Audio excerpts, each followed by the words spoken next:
welcome to the Earth Feels podcast. I'm Rose. And I'm Christine. Welcome to Earth Feels, the podcast for people feeling overwhelmed by the endlessly gloomy climate news. Where every week we have soul-based conversations about climate change and explore the idea that climate change may be happening for us as much as it is happening to us. If you are ready to shift your focus and secure the future for our kids and our grandkids, then this is the podcast for you. And yes, we do know how to spell.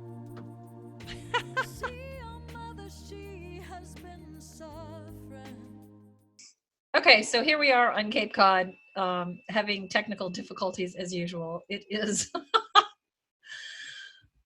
there's something about technology and two older women that are trying to work it out. Anyway.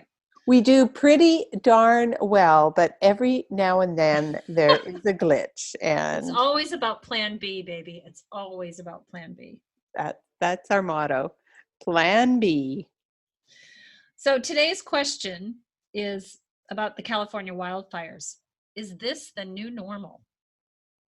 Yeah, so it's still October in 2019 when we're recording this. 29th, yep. So the wildfires are currently raging. This is the third year that the fires are raging in California. And it's pretty scary for most people in that area, and people looking on from other places. So there was this one news story that I think really brings the wildfire home for so many people. And it did go viral. There was a wildfire wedding, and a couple in the California wine country, after the Kincaid fire caused their guests to evacuate. The couple is wearing protective masks in this California photo. And young couple, Katie and Curtis Furland, they're standing outside the Chateau St. Jean winery in Sonoma County, not far away from where the wildfire had burned, destroying structures, and I think it burned over 75,000 acres. The couple had come in from Chicago, and they'd been planning their wedding for a year, and most young people can relate to that, and and most parents of young people can relate to that, how much work it takes. They had 80 guests that had come in from out of state, and they had to evacuate the region. So while they were taking photos in the vineyard, the couple thought they might as well capture some images with their protective masks on, which people from across the region have been wearing because of the toxic air. So we'll include this story from The Guardian and the photo if you haven't yet seen it. It does look quite apocalyptic. I know last year I was in Berkeley in 2018. I was in Berkeley when the wildfires started, Paradise Wildfire. And I'd been there for a couple of days and walked out of my house, or the Airbnb I was staying at, and saw that the sun was red. And I looked up in the sky and I was like, what's the deal with that? Why is the sun red? And then I saw people walking around with masks on, and I thought, that's odd. And, they're really taking this thing a bit too seriously. Well, 2 days later, I had a mask on as well. And I was wearing the mask in the house because I could feel that burning in my lungs, even in the house. So there's a rating. I don't know what it's called. I don't know if you were exposed to that in the wildfires up by your house this year, Christine. There's a rating that they give you for the air quality. Right. And that rating was toxic even inside. Wow. Yeah, and for the first time in my memory, since we've lived in northwestern Ontario, this summer we had days where the sky was gray all day because of the fires. The sun was red, like you said. Breathing was difficult, and I don't have asthma or other respiratory issues. And I can't imagine if you had anything like that, how difficult it must be. So you were saying you don't have respiratory problems. I don't, but I can't imagine it. It became an issue. You start to notice that you're not breathing normally. I did, at least, and I don't have any respiratory issues. So if you have any underlying respiratory issues, and it's just really alarming to be living in this sort of no man's land. You lose your bearings when it's always dark. Yeah, it's like 4 o'clock in the afternoon all the time. Yeah. And the sun being blocked out, it makes it colder. Mm-hmm. And going back to when I was in Berkeley, I mean, you can't escape that. When you're breathing in, even with a mask on, it hurts your lungs. And even to go to sleep at night, I mean, there's no escape from it. There's no escape from it until it goes away.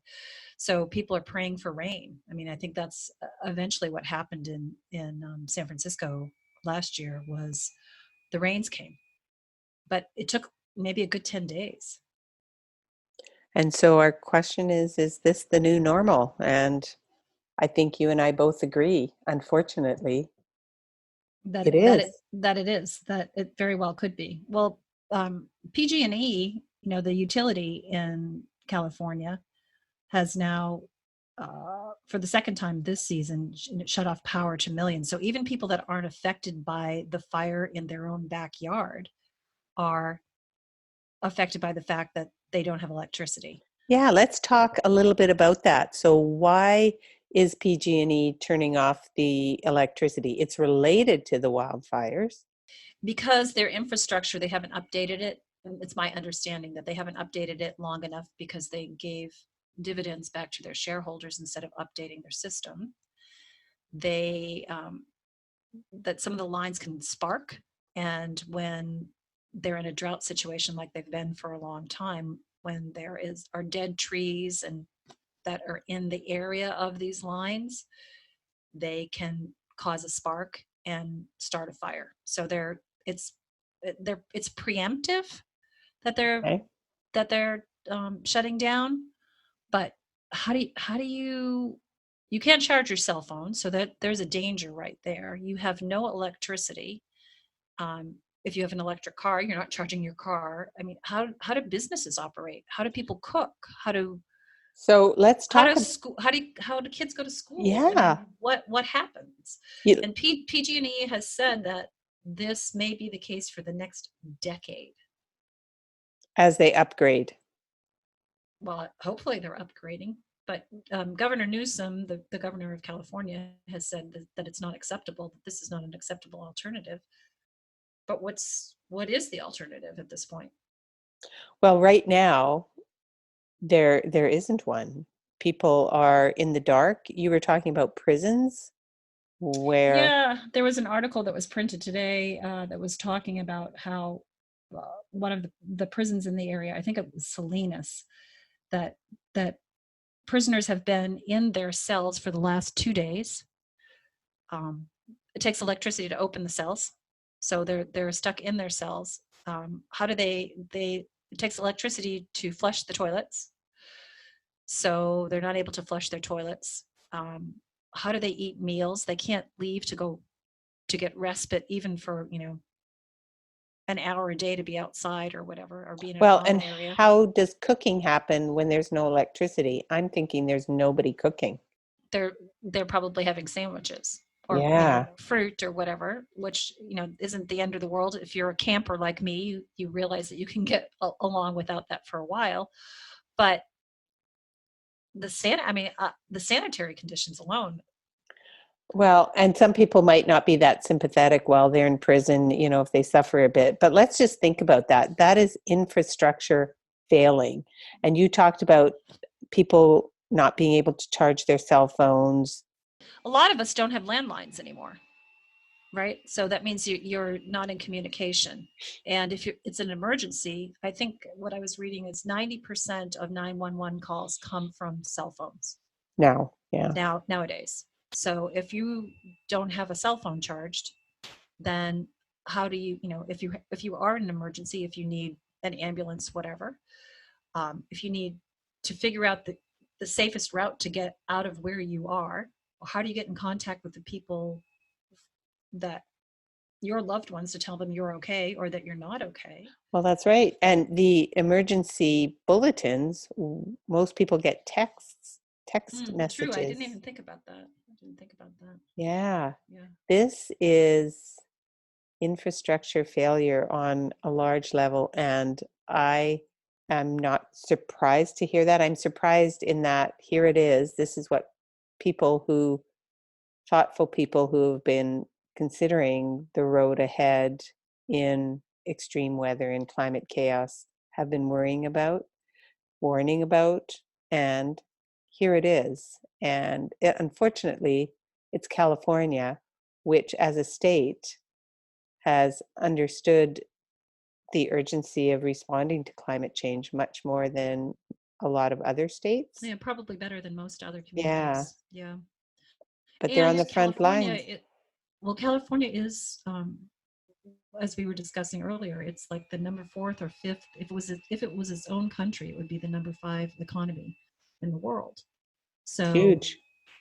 Yeah, so this is no small undertaking. This is no small potatoes. This is no small, help me with my words.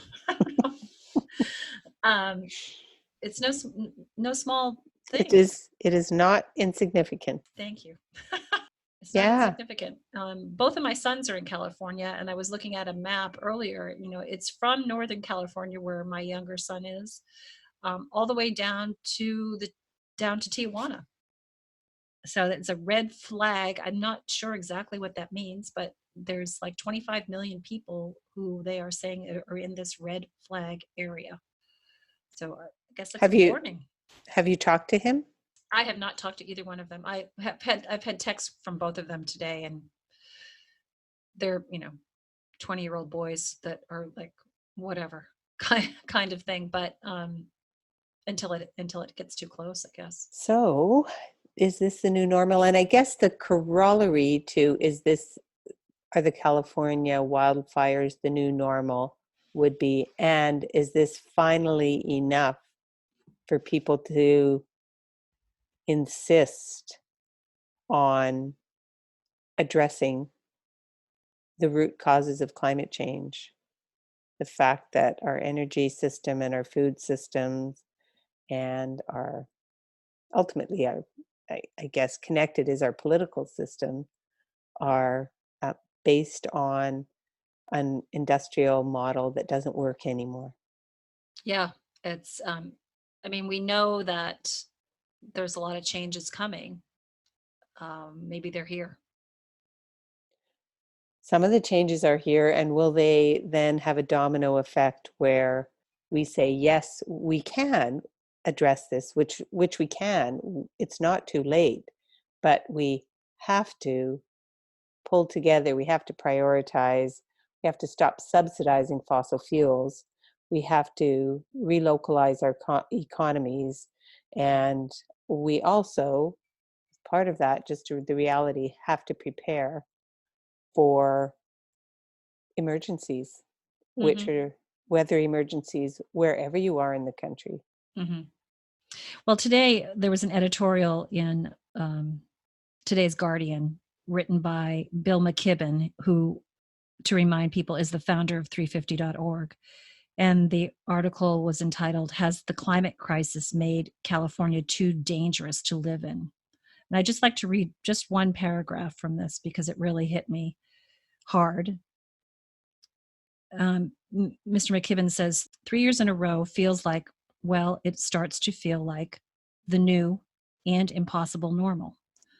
That's what the local newspaper, the San Francisco Chronicle, implied this morning when, in the middle of its account of the inferno, it included the following sentence: "The fires had intensified that parts of California had become almost too dangerous to inhabit."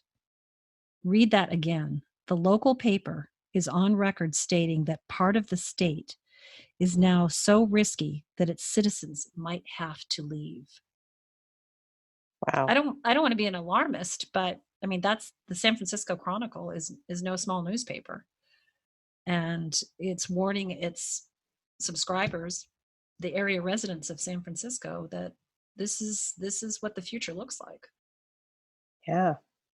Yep. On the East Coast, it's been more about hurricanes Mm-hmm. Mm-hmm. and And in the Midwest, it's been more about floods.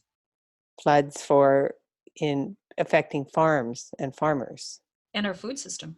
and our food system. Absolutely. That's where we get our food. And on the West Coast, it seems to be wildfires. Mm-hmm. And Now, you're in the plains up in Canada, so you're not in the plains anymore. I'm sorry, you grew up in the plains. Now you're yes. kind of really out in the boonies up there. You're in the woods, Mm-hmm. and is it drought there? What's the situation up there? Well, certainly wildfire has always been a risk for us because we live in the middle of the boreal forest, 2 hours off of the Trans-Canada Highway, Mm-hmm. the end of the road. And it's not that you and I are saying there's never been wildfires and suddenly we're all at risk for wildfires. The whole thing about extreme weather from related to it's more extreme. So the 100-year floods could be every 10 years, could be every 5 years, could be every year now. Mm-hmm. Absolutely. But so as I was saying, it's not that you and I are saying wildfires are a new thing. They're always been a thing. They're just going to get more extreme. Well, so there's another article that was in Newsweek, and it says in the Western U.S., climate has increased, the risk of fire has increased 5-fold and has doubled how much of the land has burned, and that wildfires have quadrupled, that's easy for me to say, have quadrupled since the 1980s, and the fire season has lengthened by more than 2 months. So those changes 2 months. by 2 months, lengthened by 2 months. So those changes are largely linked to warmer temperatures and I guess earlier snow melt, which, there's just not enough water in the ecosystem anymore. Changes in precipitation. And then any kind of lightning factor. I don't know if you were watching the some of the video the other day of the fires, but people are in their cars and they're filming, and you can see the fire is coming up to the road, and you can see all these. There was a toll booth that people were stopped at the toll booth to pay their tolls or whatever to go through, and the fire's approaching the road, and I'm thinking, all these people are sitting wrapped in gasoline essentially. Yeah. So any kind of, if a spark from a downed line by PG&E or a discarded cigarette or a campfire can ignite a fire, Wow. the fact that we're so dependent on fossil fuels, we're living in a powder keg. And again, I'm not trying to be alarmist. I'm just looking at it and saying, what does it take to wake people up to the fact we need to change the way we're living? Because, the new normal seems like it's getting worse every year. Yeah. So it's kind of like the new abnormal as opposed to the new normal. That is very accurate. Yes. And you were talking about some of the numbers earlier today, Rose. How many people are being affected by the power outages? Well, they were saying that there's 25 million people are affected by this red flag district.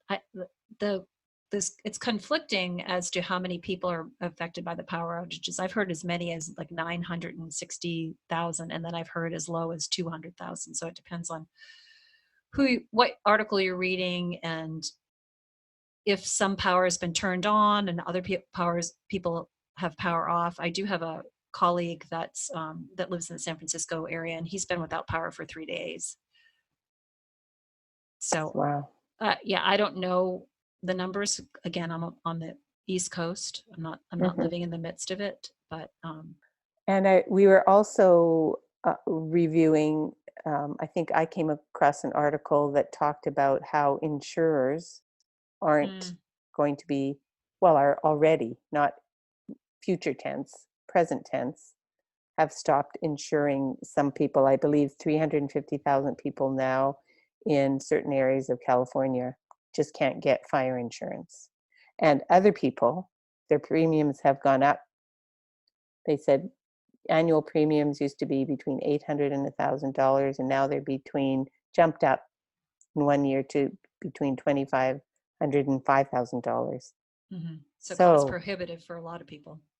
And it's ironic when you think about those people who are vehemently opposed to putting a price on carbon, call it a carbon tax, call it a carbon fee and dividend. And we're talking the first year most carbon pricing is put in, we're talking hundreds, maybe an extra 100 or 200, maybe $300 out of your pocket. And all it takes is one insurance bill to go from $800 to $5,000. That's a lot of carbon pricing that you could have paid, which will actually make a difference in ramping down emissions for all those people that have been complaining about carbon pricing, have not realized how expensive climate change is going to be. Some big change is coming. Hopefully we can, we can still do something about it, but we need to be acting on climate, and we need to be acting on it now. We need to be talking about it like we are. We need to be in talking to your political representatives at the state or provincial level and the municipal level and the federal level. This is not acceptable. So is there anything else that we wanted to talk about with regards to the wildfires before is there any good news, Rose? Please give me some good news, girl. Well, so good news is that, and this is right up your alley, that 15 Canadian kids have come out and are suing the Canadian government for over climate, saying that they don't have a future. So they've kind of picked up on the 15 kids in America that are doing it and really trying to push the governments to take action. I mean, we can all take action individually, as we've been talking in the past, but it really has to come. It has got to be a systemic change, and that's got to come from the government level. So, yeah, we need systemic change. I mean, as much as we can make a difference in our individual lives, it has to come from the government. It has to come from the corporations. It's got to be bigger than just individuals caring. All right, so the good news is there's a climate change lawsuit launched in Canada. So the unfreeze yourself action tip, I would say, is to get an emergency kit together. When I lived in Seattle so back in the day, I'm dating myself now, when my youngest son was born, or my oldest son was born, we had a horrendous, it was called the inauguration storm, because it was the year that Bill Clinton was being inaugurated. And I was so unhappy because I'd never seen an inauguration before. And I was home with my infant son and I wanted to see it happen. And yeah, we had no power for a week. But that got all of us thinking about, having an emergency kit that is water and canned food and candles and a can opener, a hand can opener, and a crank radio, and all the kinds of things that if you don't have electricity for a week, can you survive? Having enough cash set aside, because the ATMs are not going to be working. You're not going to be able to use your debit card. And who knows what your neighbors, if your neighbors are going to be willing to share or not, Yep.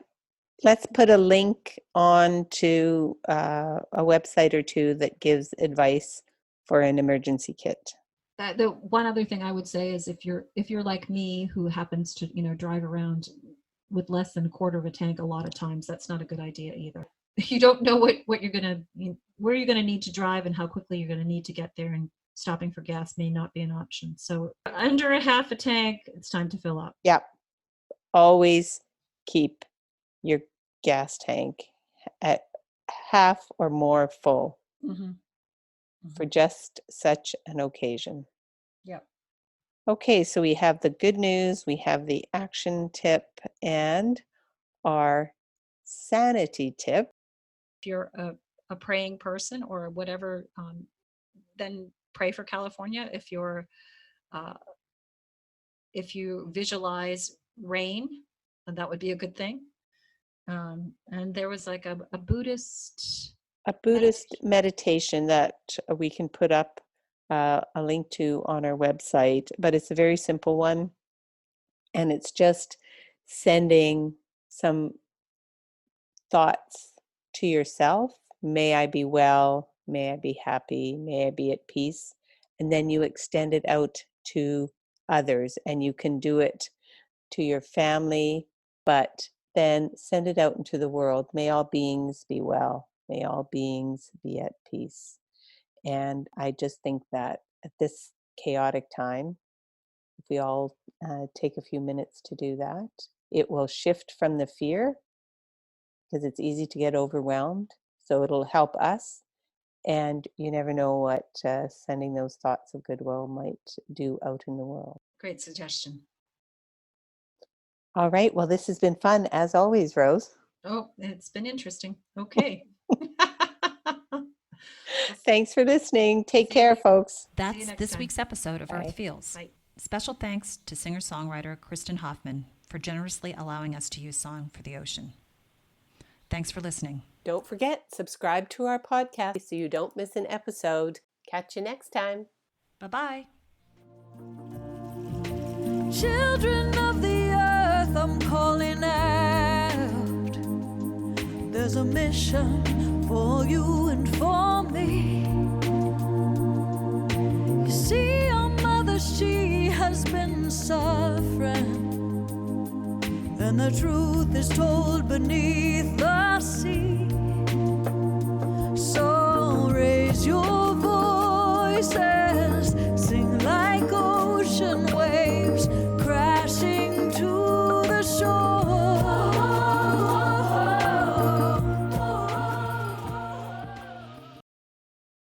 As regular listeners to Earth Feels will know, Rose and I sometimes have a few technical issues, and today's recording was no different. So just for fun and in keeping with the Halloween season, this podcast is going up on November 1st. Here's some spooky outtakes from this week's episode.